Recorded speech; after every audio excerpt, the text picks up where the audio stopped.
Hola, ¿qué tal? Buenos días. Pues otra vez aquí en la sesión 2, ¿no? Ya tuvimos el placer de tener al doctor Edgar Landa platicándonos acerca de la epidemiología, las definiciones, y justo tocó puntos muy importantes que quedamos que en esta sesión íbamos a compartir, ¿no? Acerca de los factores organizacionales.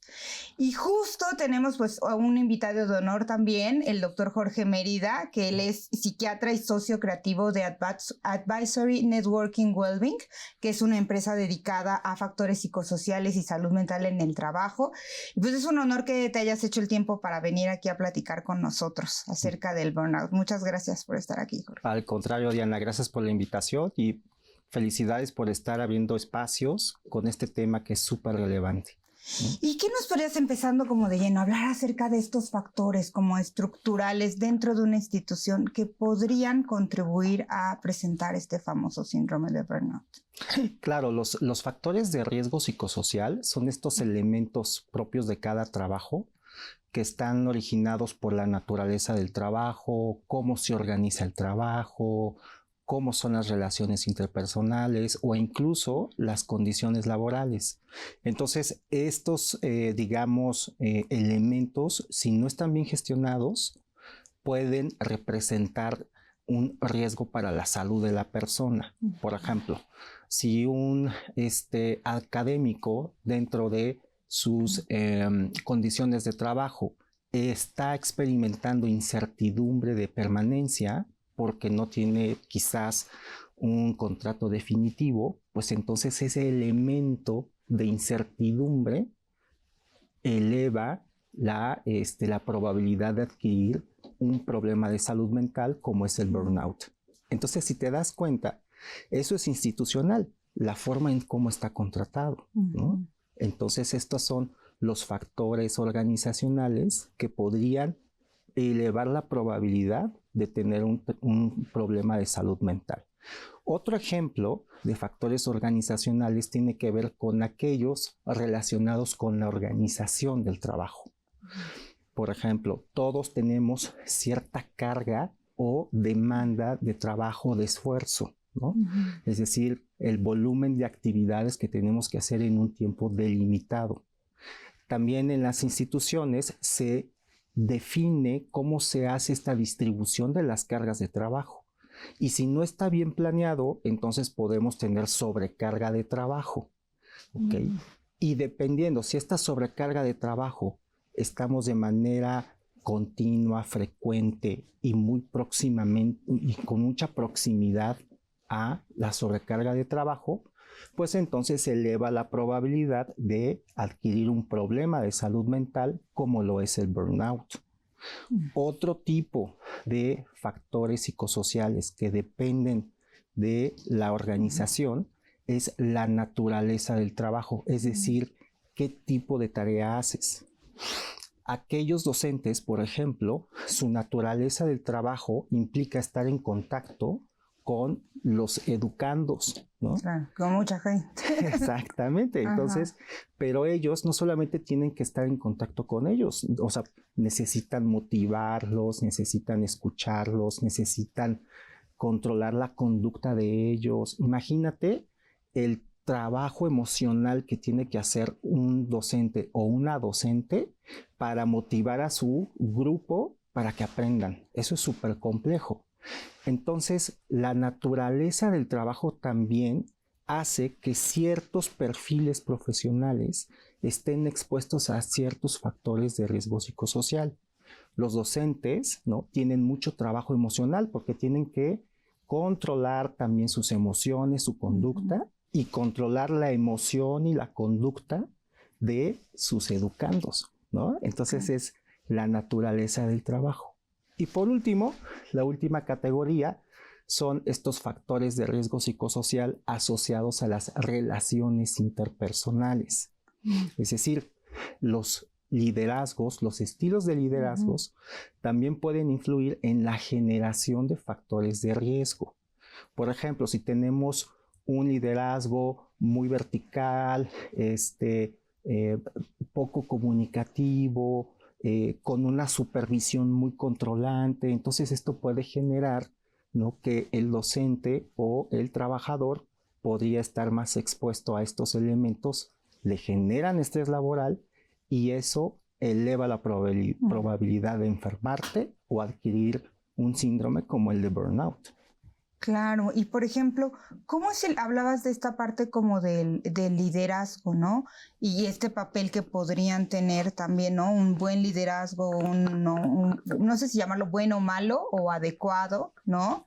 De repente, en la salud mental. ¿Cómo podría influir, por ejemplo, este liderazgo académico en los docentes? O aquí en este caso a veces son docentes y médicos, ¿no? Además, entonces tienen, además del cargo a sus educandos, también pues obviamente a los mismos pacientes o otros colegas, ¿no? Porque me imagino que también estas relaciones interpersonales es igual como dentro, ¿no?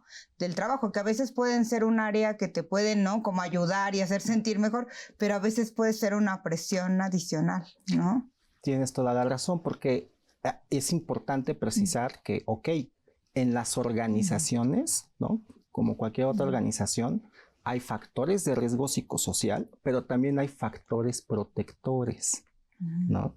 Es decir, no solamente estamos expuestos a situaciones que nos elevan la probabilidad de enfermarnos, también hay factores salutogénicos que nos elevan la probabilidad de mantener nuestra salud o de restablecer nuestra salud. Dentro de la organización Dentro también. de la organización. Y podrían ser los mismos, o sea, como... Exactamente. Por ejemplo, una misma persona, si es consciente de qué tipo de liderazgo tiene o ejerce, ¿ok?, puede justamente regular o capacitarse o adquirir ciertas habilidades para modificar su estilo de liderazgo inadecuado a otro tipo de liderazgo.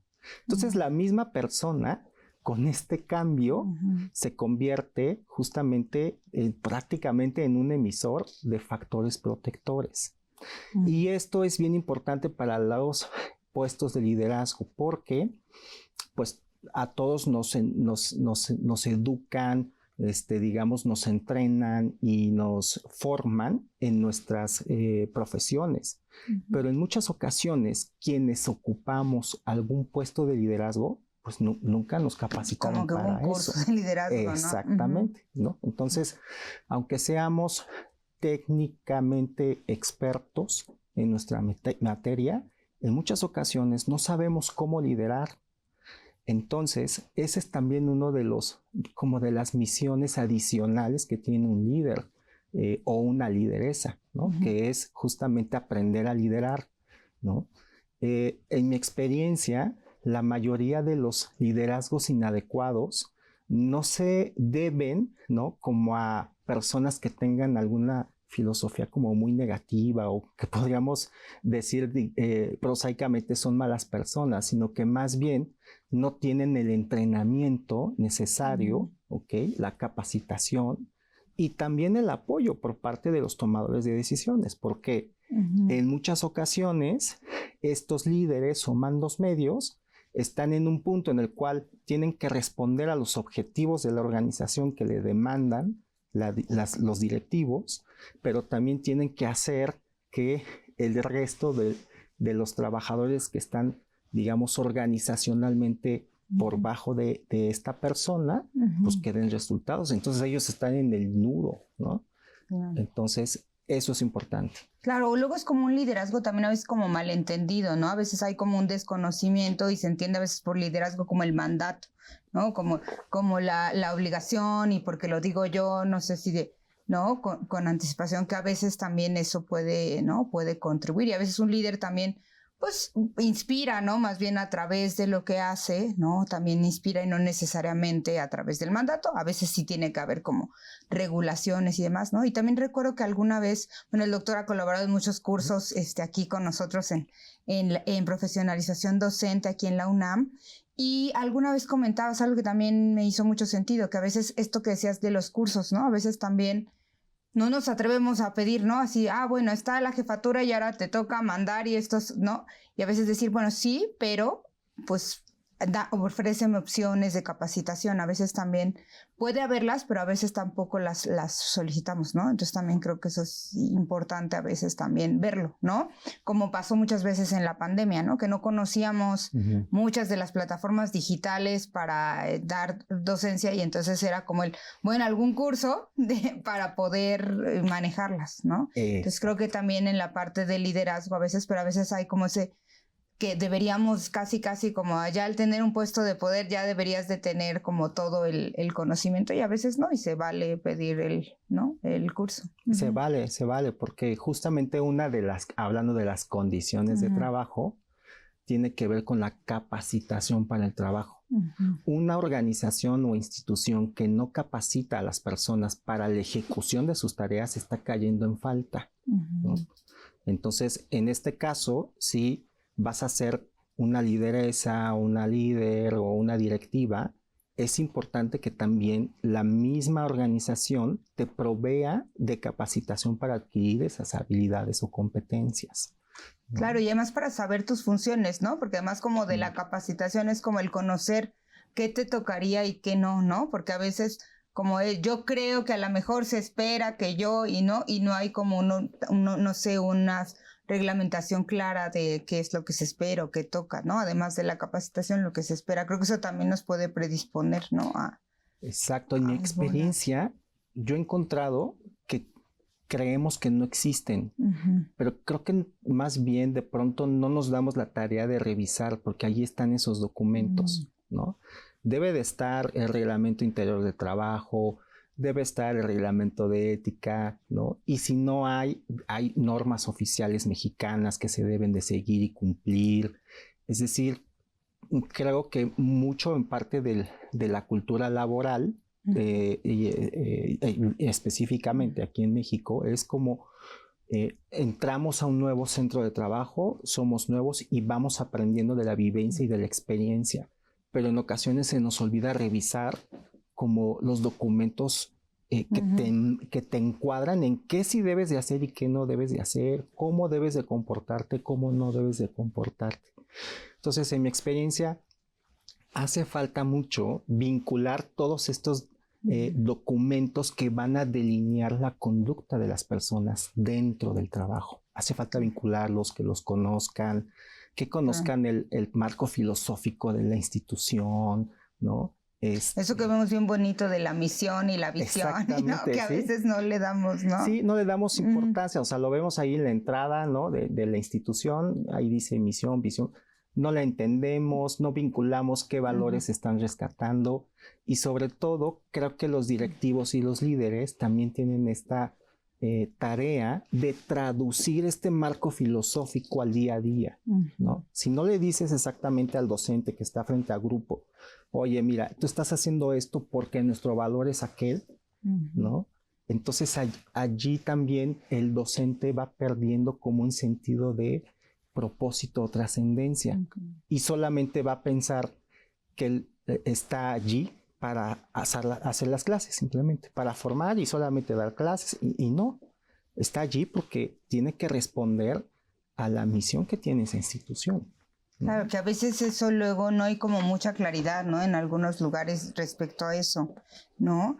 Y por ejemplo, ¿cómo se podría ayudar a construir esta cultura institucional como de autocuidado o de cuidado sin como poner en riesgo esta calidad académica, la parte docente, o eso que decías como de llegar a las metas y los puntos que a veces les exigen a las autoridades? Fíjate que es una pregunta muy buena. Lo que te puedo decir es que no hay una receta única, ¿no? O sea, como que cada organización tendrá que descubrir su camino hacia esa, digamos, evolución o transformación. ¿A qué me refiero?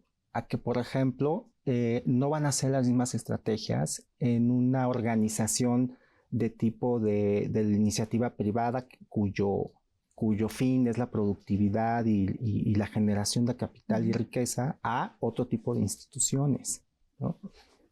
Entonces no hay una receta única. Cada institución tendrá justamente que encontrar cuál es esa manera. Ahora, En el tema de los, digamos, de las instituciones de educación, ¿ok? Lo que se tiene que hacer es primero que el docente y todos los trabajadores sientan, ¿ok?, que están también siendo partícipes de la toma de decisiones. ¿Okay?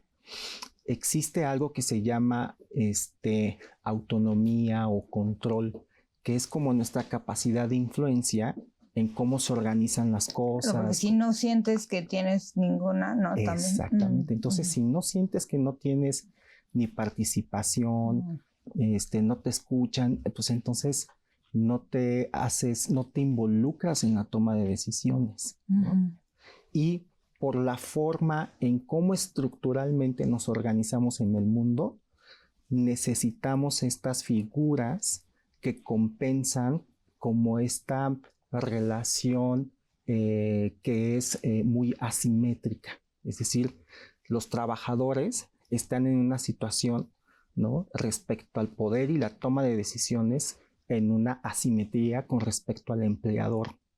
Por eso es bien importante que los trabajadores tengan esta situación, esta cuestión de compartir, de unirse, de socializar y de agruparse para hacer una relación más simétrica y se pueda ayudar también a impulsar la toma de decisiones por parte de todas las personas. Claro, que se comuniquen, ¿no? Porque a veces tampoco hay como, ¿no? El papel de la comunicación creo que también es bien importante, ¿no?, para evitar como ¿no?, aislamiento y que todos estén, ¿no?, regados pensando por su lado. Y fíjate que hablando de comunicación, vinculándolo ahora con lo clínico, el tema de burnout, ¿no? Fíjate que de pronto las personas que tienen burnout ya de por sí podrían sentirse alienadas en el sentido de que, ay, solamente me pasa a mí, o sea, solamente yo me estoy sintiendo así, solo yo soy la desmotivada, la que no quiere ya atender al compañero, ya no quiere atender a mis usuarios, ya no quiero atender las dudas de los alumnos. Entonces, es bien importante la comunicación, incluso de estos estados emocionales que experimenta la persona con burnout. Porque si no lo comparte, va a pensar que ella es la única que tiene burnout, ¿no? Como si fuera una marciana en la Tierra. O que ella es el problema, ¿no? Yo soy el problema y aquí todos los veo felices, ¿no? Exactamente. Y la verdad es que no es así, sino que más bien ve a todos felices, pero porque no se comunican estas cosas, ¿no? Como que no se abren, ¿no? Existe un término que se llama seguridad psicológica, que habla de esta digamos, como tranquilidad y certeza de poder compartir mis estados emocionales, aunque sean negativos, como el enojo, la frustración, la decepción, la incertidumbre.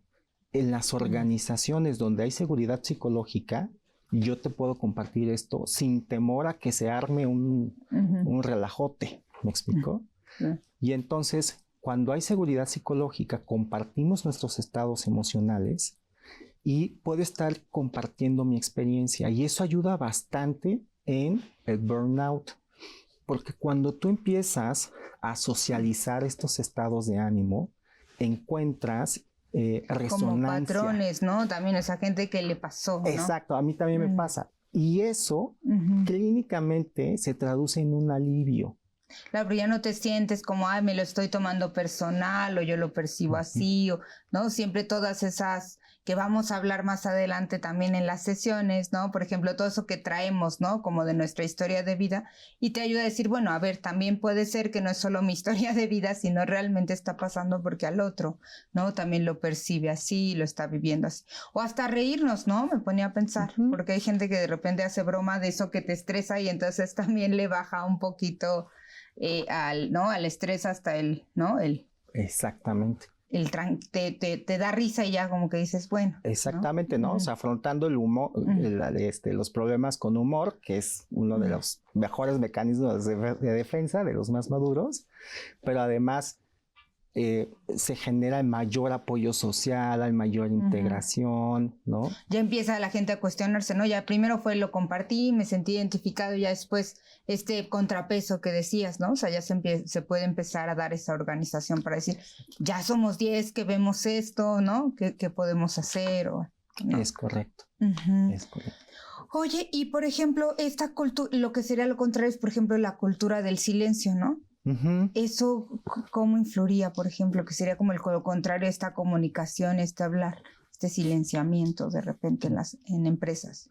Mira, yo creo que, o sea, sí está como, digamos, el fenómeno ya muy bien ubicado y particularizado en el tema de las organizaciones, pero también tendríamos que considerar los macroentornos en los que están las organizaciones, ¿no?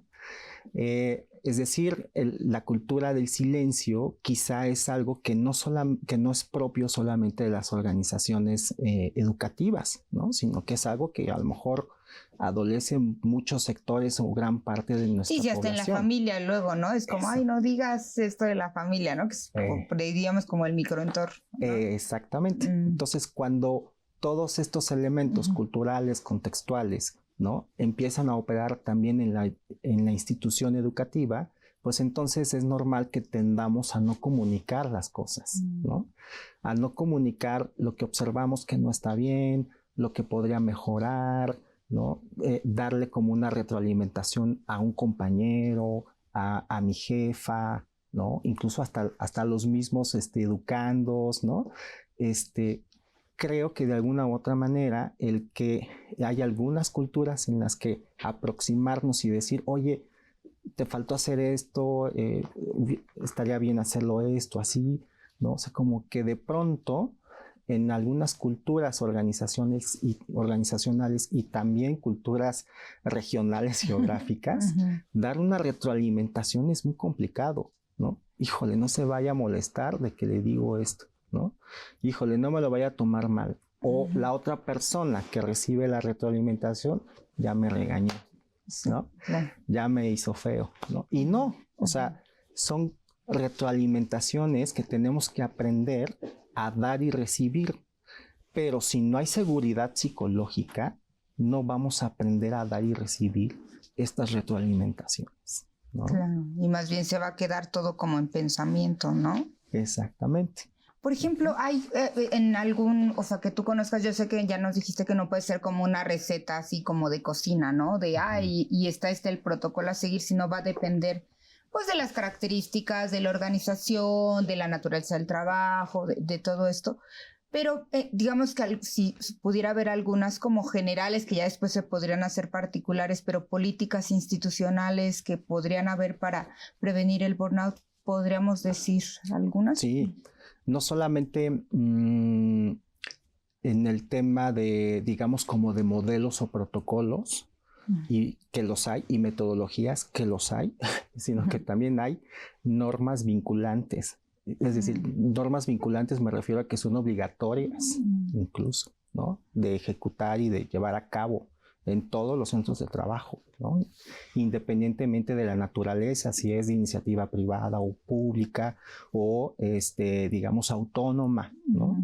Se tienen que llevar a cabo. Entonces, estos marcos normativos son súper importantes tenerlos presentes porque nos van guiando qué es lo que tenemos que hacer. No te dicen el cómo, porque el cómo lo va a determinar cada organización. Te decía, cada organización debe de adecuarlo, ¿ok?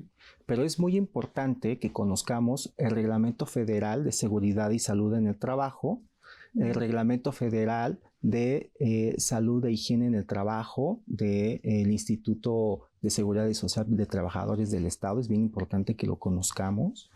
Es bien importante que conozcamos la norma oficial mexicana 035 de la Secretaría de Trabajo y Previsión Social. Y además de que ya tenemos estos instrumentos vinculantes, repito, vinculantes es obligatorio, tienes que hacerlo, ¿no? Además de eso, también hay metodologías que también te pueden orientar a cómo mejorar los factores de riesgo psicosocial, cómo detectarlos, cómo cómo favorecer el diálogo social, cómo incrementar la participación de los trabajadores. Por ejemplo, la Organización Internacional del Trabajo tiene una metodología que se llama SOLVE, ¿no? Entonces ese es un modelo, por ejemplo. Okay. ¿No? ¿Y en qué consiste, por ejemplo? Este modelo, como tiene de cuna la Organización Internacional del Trabajo, te habla de fortalecer el diálogo social y tomar en cuenta el tema de la cuestión tripartita. Tripartita quiere decir que en la toma de decisiones está el empleador, ¿no? Está el trabajador, ¿no? Agrupado, y está el marco normativo, ¿no? Pero, ¿qué es lo bueno de la metodología SOLVE de la Organización Internacional del Trabajo? Que lo que te ayuda es como a encontrar la interrelación entre cosas que de pronto tú dices no tiene nada que ver el que yo tenga estrés laboral con que tenga riesgo de consumo de sustancias. Que ¿no? Parecieran aislados, ¿no? Que parecieran como, pues, ¿qué tiene que ver el estrés laboral? O, ¿no? O qué tiene que ver que me esté como acosando, por ejemplo, un alumno o una alumna con que no duerma bien, o sea, no tiene nada. Entonces, esta metodología SOLVE está buenísima, ¿no? Porque te ayuda a encontrar esas interrelaciones, ¿no? Y entonces ya comprendes mejor por qué es importante prevenir los factores de riesgo psicosocial. Claro. ¿No? Y estaba pensando, tú que tienes esta empresa, ¿no? De asesoría, ¿no? En la parte de salud en el trabajo. ¿Cómo convencer, no? De repente creo, pareciera que está aislado, ¿no? Pero nos decía, por ejemplo, el doctor Edgar Landa también, que pues obviamente mejora, ¿no? También el cómo se da el trabajo, mejoran los indicadores que puedan tener, sobre todo cuando tenemos trabajos donde se trabaja con gente, ¿no? También, por ejemplo, la evaluación docente por parte de los alumnos o estos rankings de repente de, bueno, ahora la universidad está en tal ranking, ¿no? O tal escuela o el hospital, ¿no? Entonces de repente mejoran si se implementan estas medidas, ¿no? Entonces estaba pensando que yo creo que me lo contestarás después de la pausa, pero vamos a dejar la pregunta en el aire que me parece muy importante. ¿Qué trabas has encontrado, por ejemplo, dentro de algunas empresas o más bien que apertura, porque puede haber la sorpresa que uno piensa que te encontraste trabas y a la mera hora apertura para poder trabajar estos temas en una empresa? Me los contestas después de la pausa, ¿vale? Vamos a una pausa y regresamos. Muchas gracias.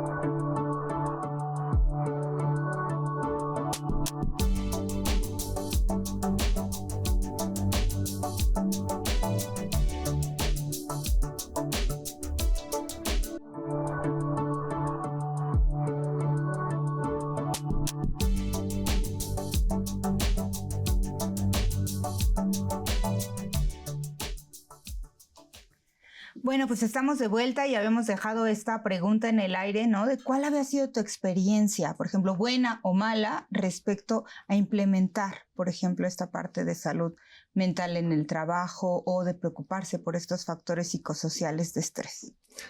Creo que ha tenido una evolución. Hace 10 años era bastante difícil y había muchísima resistencia, ¿no? Por parte de las organizaciones y de los empleadores hablar de este tema, ¿okay? ¿Por qué? Pues porque implica carga regulatoria, implica hacer modificaciones, cambios que tienen una natural resistencia. Y luego hablar de salud mental también tiene su resistencia adicional por el estigma asociado al fenómeno, ¿no? Entonces, creo que hace 10 años era bien difícil, ¿no? Y era más el tema de, pues de señalar los riesgos de sanciones administrativas por parte de la autoridad, ¿no? De inspección del trabajo, ¿no? Y era mucho ese tema, ¿no? O cumplir con el requisito, ¿no? Con el requisito, okay. Pero creo que ahora ya ha habido paulatinamente como mayor aceptación, menor resistencia, y ahora ya hay más interés, afortunadamente también, en evaluar los beneficios de hacerlo, ¿okay? Se ha comprobado que por cada $1 que inviertes en un programa de salud mental en el trabajo, la institución o la organización recupera $4.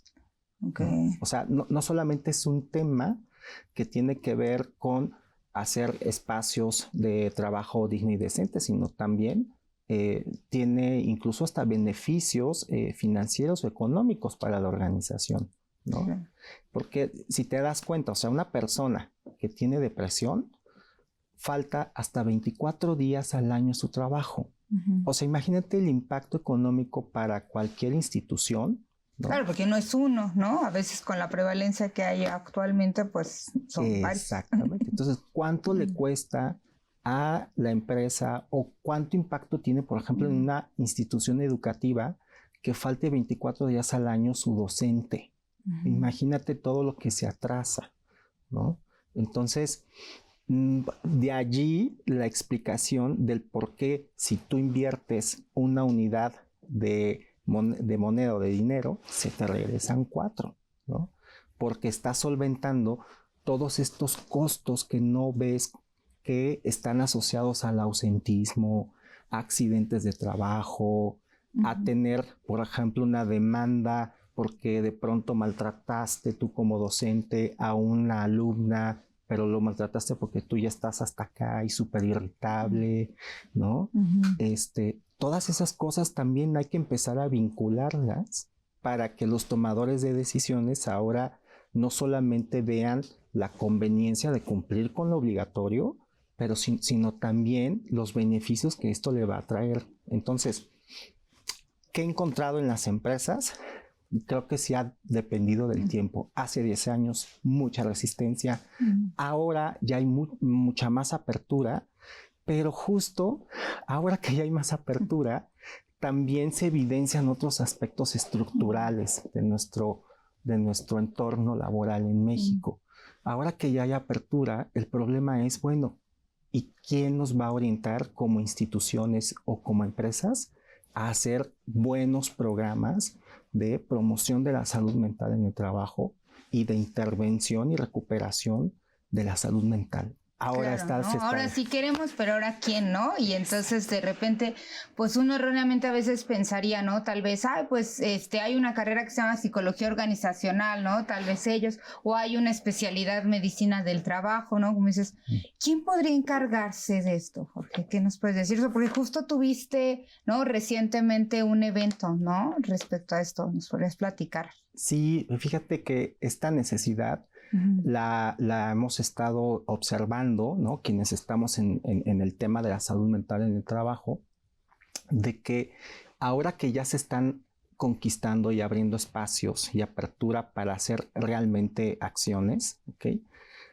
No tenemos profesionalización de perfiles, ¿no? De personas que podrían dedicarse a esto. Por ejemplo, existen en el área de la medicina, ¿no? Pues el entrenamiento en psiquiatría, en salud ocupacional, ¿no? En psicología hay psicología del trabajo, psicología organizacional, pero esta área nueva sí está demandando que se genere una ampliación en la formación de profesionales que estudien estos temas, que ya desde los niveles de licenciatura se empiece a instruir a los profesionales en estos temas, ¿no?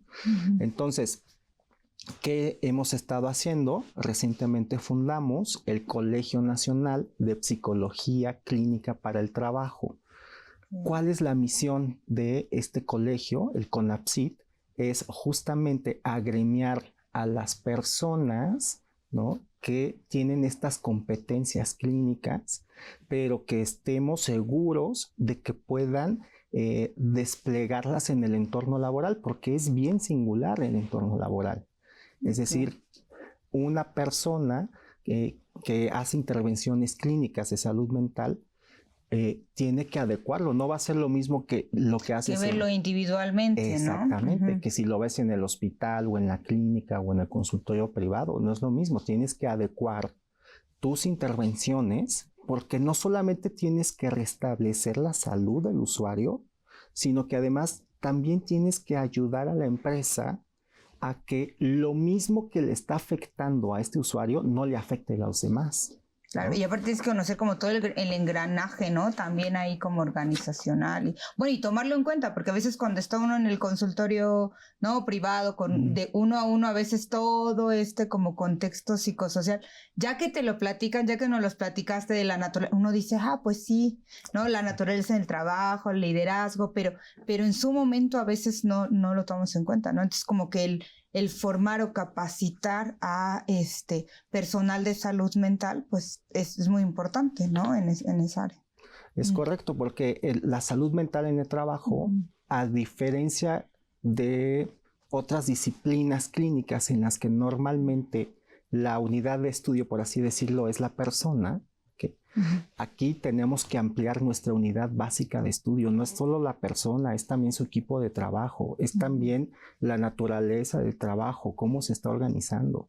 Y el clínico debe tener estas competencias de desarrollar un tratamiento clínico convencional y además tratar de adecuar el entorno, porque si no, pues la recuperación va a ser más tardía, van a haber más casos con el mismo problema de salud mental. El trabajo podría convertirse en un entorno que perpetúa, exacerba o genera trastornos mentales, ¿no? Claro. Entonces, por eso son estas como circunstancias que los clínicos, ¿no? Deben de tener también pues muy conscientes, muy practicadas. Entonces, esa es la misión del CONAPSIT, ¿no? Estandarizar, homologar y también contribuir a nuestro entorno laboral en México, a estos profesionales que también las organizaciones o las instituciones con confianza los puedan invitar a colaborar. Claro, ¿no? Y que va más allá, porque vamos a estar hablando como de la importancia de ir a nuestra terapia individual y demás, pero va más allá de eso, ¿no? Justo esta formación va para ese trabajo ya en esta parte como institucional estructural, ¿no? Que hace falta, ¿no? Que lo veíamos en la sesión 1, que el doctor Edgar Landa nos decía eso, ¿no? O sea, se necesita también esta parte, ¿no? Estructural, trabajar en ella, y creo que esta es una opción de capacitación hacia una labor, ¿no? Dentro de, y una profesionalización también, que hablamos mucho como de la profesionalización docente, nosotros que estamos todos en esta área de la docencia, pero también esta profesionalización hacia esta área, ¿no? Sí, hacia esa área y hacia de pronto también la mejora también, como queremos influir también en las mejoras de condiciones de trabajo de los clínicos, ¿no? Porque, por ejemplo, los clínicos independientes o que se autoemplean, ¿no? Que podrían estar como en cierta precariedad laboral. Cuando se agremian, cuando se les capacita, se les certifica, se les acredita, también hay respaldo y entonces eso puede incrementar también la oportunidad de acceder a mejores condiciones de trabajo, ¿no? Claro. Ok. Y, por ejemplo, ¿cómo podría un jefe, un empleador, ¿no? Ir favoreciendo o ir estableciendo o estas como, pues, ir, digamos, como solicitando esa capacitación, por ejemplo, para su empresa o para una institución educativa? Híjole, qué buena pregunta. ¿Qué hacer como lideresa o como líder, ¿no? Porque tienen un desafío bien grande. Yo lo pondría como a 3 dimensiones. En la dimensión individual, ¿no? Que sea ejemplo de autocuidado. ¿Okay? Eso ya va a hacer muchas cosas. No solamente porque va a permitir que siga trabajando, siga vivo y sano. Claro, que siga siendo líder. Que siga siendo líder. Que estar vivo, ¿no? Para porque, ser líder. Pues, si me da un infarto, no, pues aunque yo quiera, ¿no? Ya no pude. El autocuidado de los líderes es fundamental. Yo he observado que de pronto hay ciertas culturas en las que el liderazgo implica ser negligente con tu salud o tu autocuidado, ¿no? Y entonces, como tú eres un referente para tu equipo, pues todos hacen lo mismo, ¿no? Claro, y además si el jefe se va tarde, si el jefe o la jefa no come, pues tampoco nadie, ¿no? Pues nadie lo hace, ¿no? Entonces, en la dimensión individual o particular o personal, que sea muy consciente y muy, muy disciplinado con su autocuidado. Eso ya va a generar incluso un impacto en los demás, ¿no? a nivel, digamos, organizacional, que reconozca, ¿no? La líder o el líder qué habilidades no tiene y que aceptemos que no tenemos, porque, pues, o sea, te decía, no nos capacitan para ser líderes, ¿no? Que lo reconozcamos, que reconozcamos esas necesidades que tenemos, porque finalmente ser líder, uno de estas características es, y también en el tema de seguridad psicológica, es reconocer qué cosas no puedo hacer. Pero y además, bueno, eso vimos alguna vez en una dinámica que tuvimos, antes para no perdernos en los 3 puntos, pero una dinámica que tuvimos ahí en la Facultad de Medicina, en donde el docente de repente mostraba este lado vulnerable de cuando atravesó por la carrera de medicina, como que generó una mejor apertura por parte, ¿no? También como que a veces tenemos esa resistencia a mostrar algunas vulnerabilidades y muchas veces eso luego fortalece, ¿no? La relación. Pero bueno, seguimos el segundo punto. No, pero vino muy al caso, porque otro de lo que hay que hacer a nivel, digamos, organizacional es ir como plantando estas semillitas de seguridad psicológica. Si el líder promueve la seguridad psicológica, va a haber mucha comunicación y apoyo social. ¿Okay?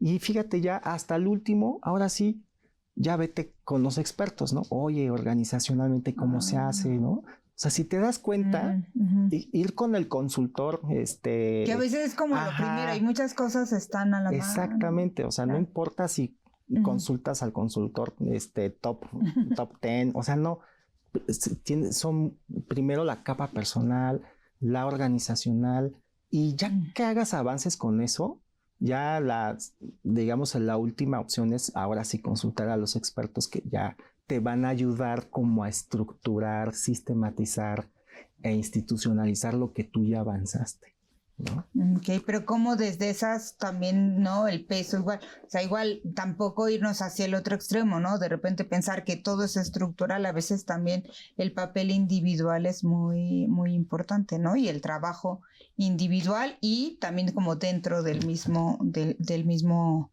trabajo, ¿no? Y, por ejemplo, ¿qué relación hay entre esta, pues, por ejemplo, cómo le da esto un sentido de pertenencia, por ejemplo, a los trabajadores, todo esto? ¿Qué relación habría con este sentido de pertenencia el que se trabaja en estas actividades?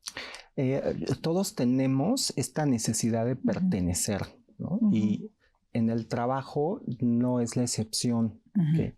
Pero no solamente es pertenecer de que tengo un contrato con una institución o con una empresa, sino que el sentido de pertenencia también va a influir en el compromiso organizacional que yo tenga, es decir, qué tanto me involucro en perseguir esos objetivos que tiene la organización.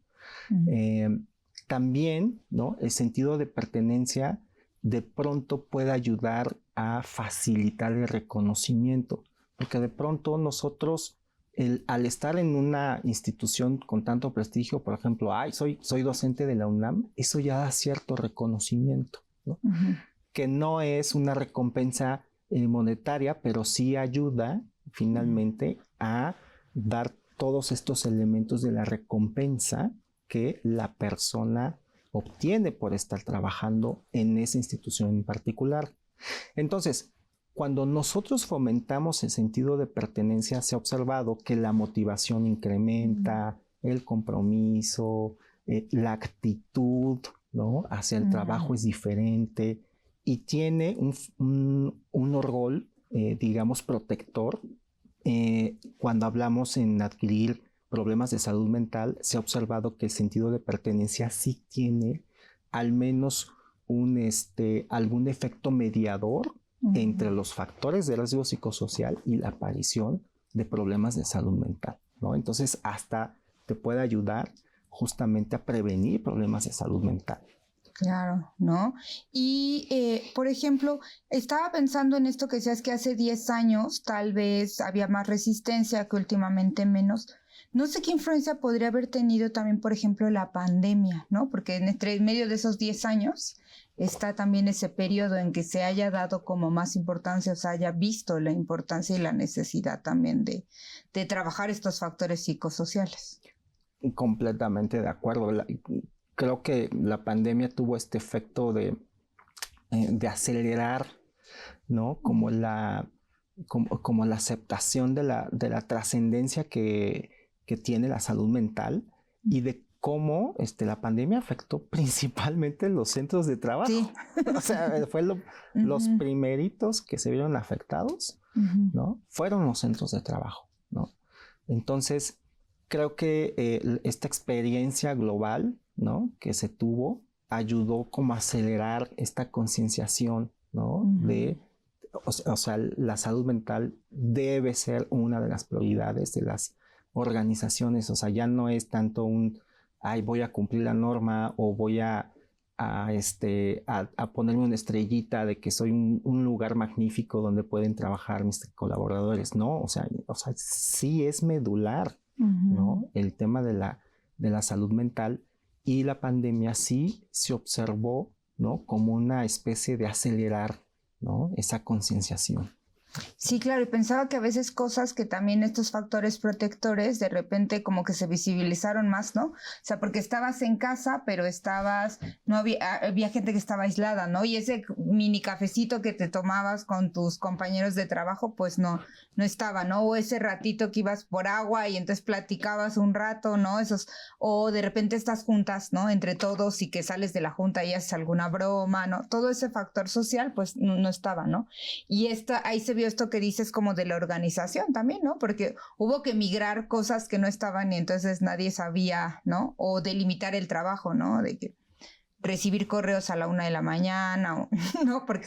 Porque no había me salí del trabajo si no estoy en la casa, ¿no? Creo que también ayudó a visibilizar estos factores que ya medio se sabían, pero como dices, hay este desconocimiento, a veces no nos acercamos también a las normas, ¿no? A veces decimos, bueno, la institución tiene que hacer cambios y bla, bla, y a veces no conocemos ni la misma regulación, que creo que también es otro factor, ¿no? Sí, sí, la pandemia como que ilustró, ¿no? Ya les quedó claro que eran los factores de riesgo psicosocial. Ya entendí, ¿no? Con la pandemia, por qué es importante la socialización y la comunicación. Ya entendí, ¿no? Ya entendí por qué es importante limitar las horas de trabajo, por qué evitar la interferencia del trabajo en la vida privada o la interferencia de la vida privada en el trabajo. Ya entendí por qué es importante el reconocimiento. Entonces yo creo que tuvo ese efecto de ilustrar cuáles son los factores de riesgo psicosocial, y entonces ya hubo una mejor comprensión. Claro. Y bueno, pensaba también que alguna vez lo comentaste en alguno de los cursos en los que nos apoyabas ahí en profesionalización docente, sobre a veces ser como nosotros mismos como agentes de cambio a veces, ¿no? ¿Nos podrías como platicar más a detalle de cómo poder ser como agentes de cambio también dentro de nuestra propia institución, nosotros como trabajadores, ¿no? Ya vimos el líder como desde su autocuidado, desde compartir sus vulnerabilidades hasta, ¿no? Ya después si algo se le va más allá, pues pedir, ¿no? Como ayuda y que venga ¿no? El consejero, etcétera. Pero en el caso del trabajador, ¿cómo empezar? Porque a veces también se puede sentir perdido, ¿no? Y decir así como, pues yo agente de cambio de qué, ¿no? Si ya está esto dicho y ya, ¿no? ¿Cómo podríamos también poder, ¿no? Sentir ese? Claro, justo es una de las singularidades de la salud mental en el trabajo, ¿no? Tenemos que también reconocer que las personas y los trabajadores tienen una dimensión política. Y con dimensión política me refiero a la capacidad de influir en nuestro entorno. ¿Okay? Entonces, es bien importante que los trabajadores empiecen a compartir estas experiencias que tienen, porque justamente en la forma en cómo yo puedo influir en mi entorno, ¿okay? Me voy a sentir con mayor sensación de autoeficacia, me voy a sentir más respaldado por mis compañeros, voy a sentir también que sí estoy sufriendo, veo al otro que también está sufriendo algunas cosas, y a veces el identificarnos nos ayuda a bajar el malestar emocional. Incluso también no solamente tiene un efecto, digamos, de aliviar el malestar emocional, sino que también en compartir esto surgen las soluciones, ¿no? Pues sí es cierto, pues mira, tú haces esto, yo hago esto, nos organizamos así. O alguien por ahí conoce la norma, ¿no? La O regulación. vamos con el compañero y lo convencemos de que también participe en esta nueva forma de cómo organizarnos y repartirnos el trabajo, ¿no? O sea, también en nuestra dimensión política es donde se posibilitan las entradas o las soluciones al problema o malestar emocional.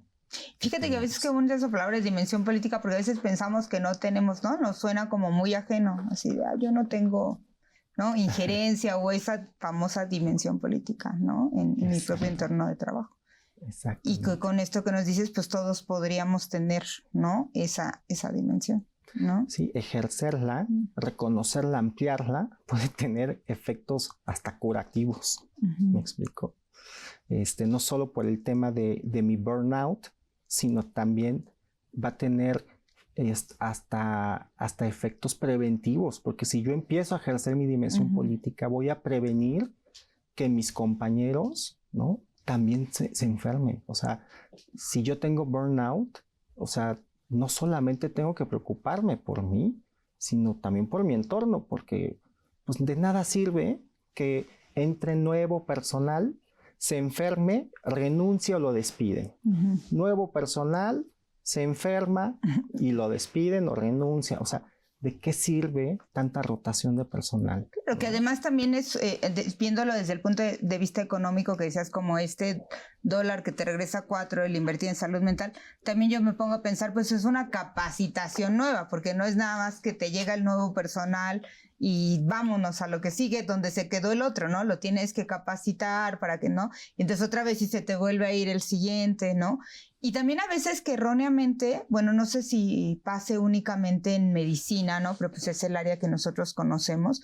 Cuando nos decías esto de repente de prevenir las nuevas generaciones y si tú lo pasaste y demás, a veces eso no ocurre mucho en medicina, ¿no? A veces es como, si yo lo viví, así aprendí, eso me formó mi carácter y entonces eso es lo que tiene que seguir, ¿no? Y a veces el pensar, no, creo que no me formó mi carácter tan bien, ¿no?